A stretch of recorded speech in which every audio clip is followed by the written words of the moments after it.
Okie dokie, boys and girls. So usually I don't combine strength and endurance for the same muscle group in a workout, but today I am doing so. So we're doing some one-arm pull-ups and we're doing some normal pull-ups, but usually the reason you don't want to combine these two is because they highly affect each other. So let's say you're trying to unlock your one-arm pull-up or you're trying to improve your weighted pull-up and you're training for strength.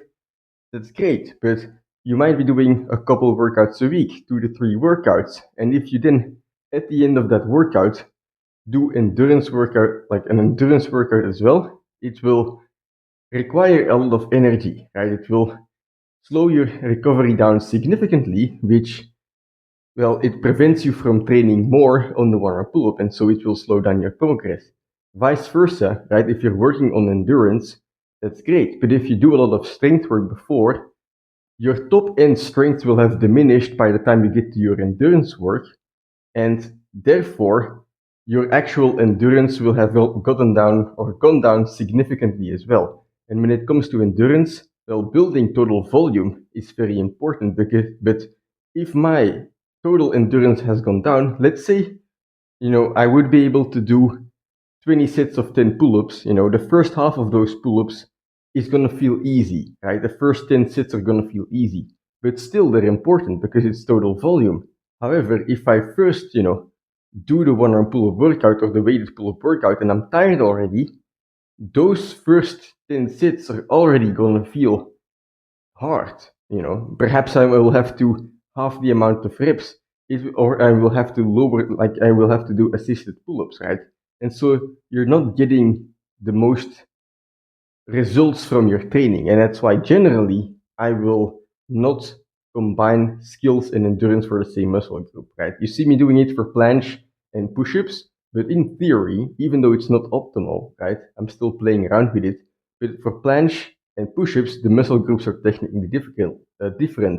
For planche, it's biceps and shoulders. For push-ups, it should be the chest only, right?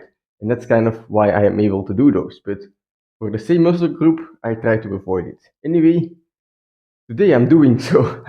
Today I'm doing it anyway, but I'm gonna use a few tricks to basically make sure that I don't overtrain, right? And my main goal is the one-arm pull-up at the moment when it comes to pulling skills. So let's get started. Today I'm just doing 3 sets of one-arm pull-up. I think 2 to 3 reps. I hope 3 reps on the third set, but we will see.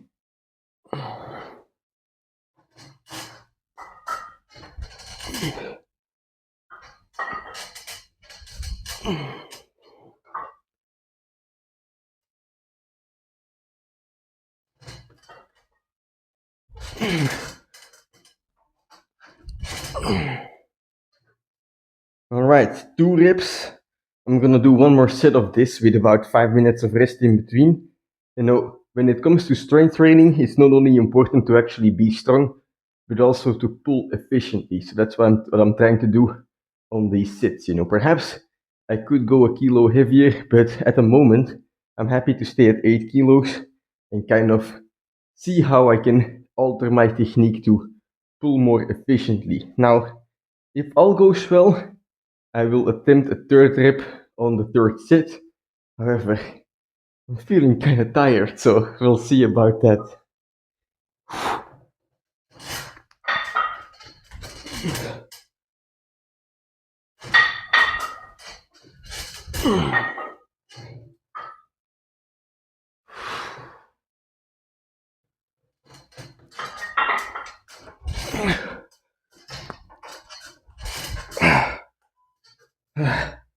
Okay, 3 reps is definitely not happening, so I am gonna add 1 more kilo.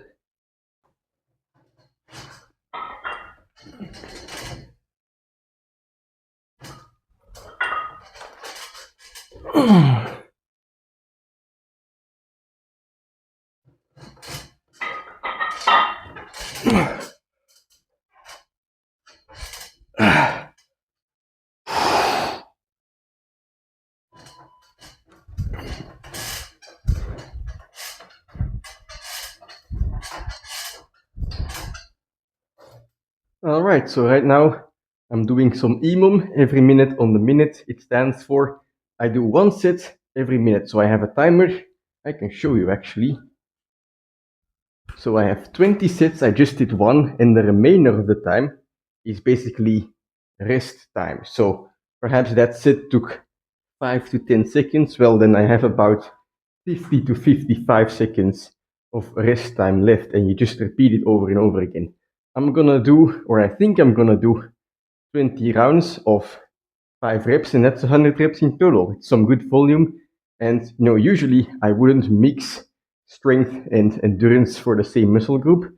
Today I am doing it, but I am making sure that the intensity of the endurance is not too high.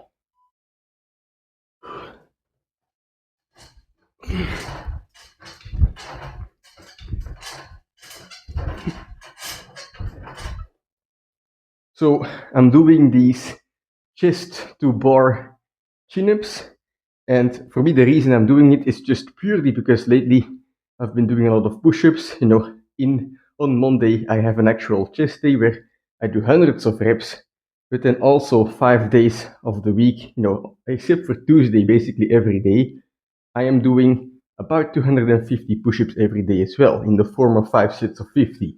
And so it's a lot of push-up volume, more than 2,000 reps in a week. And when you're training only push, that's not good. You want some balance, because if you're only training push, you will basically, make these muscles stronger and you will become hunched. So in order to balance it out, you have to do some pull as well, which is what I'm doing here. If you can see,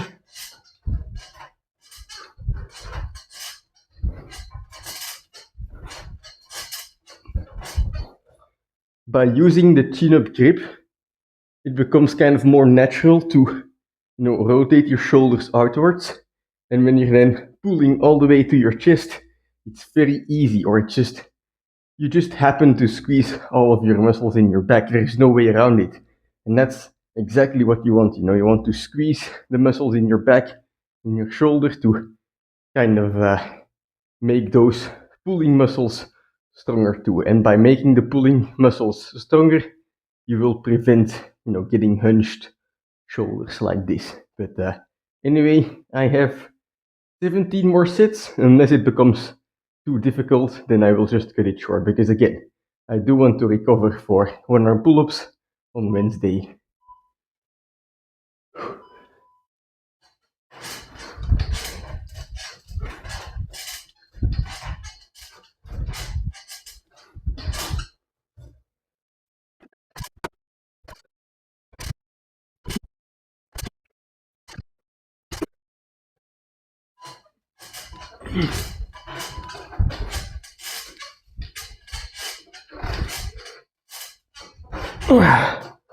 All right, it's becoming harder to be explosive, most likely because today I pulled myself on 1 arm with 9 kilos attached as well. But I'm not gonna force anything, like I mentioned. My main goal is 1 arm pull-ups and push-up endurance. And so if I completely trash myself on these pull-ups, right, on the pull-up volume, so to speak, then it's gonna take away from my other goals. So I just do it until it becomes kind of hard. And, I feel a stimulus. I do feel a stimulus. I feel my back muscles pumped. And so next time, I'll try to do a little bit better, perhaps 1 or 2 more sets, but I'm gonna try and stay away from my actual max effort. And, people often ask me, like, should I go to failure? Should I, how hard should I go? It basically doesn't matter. You can start with 1 push-up and, not even feel like you did anything in a workout. But as long as you track your progress, right, next time you're doing 2 push-ups and then 3, eventually it will become hard. And that's the key to progress. It's not where you start, it's where you end up. And so if you continuously track what you're doing, if you consistently manage, your progress, and you know what you have to do in order to progress, in order to do better than last time, then you will get stronger, you will get more fit, you will get a better physique, you'll get everything you want. But anyway, that's gonna be it for today's training. I'm gonna squeeze in some breakfast and head out for a run. So I'll see you tomorrow.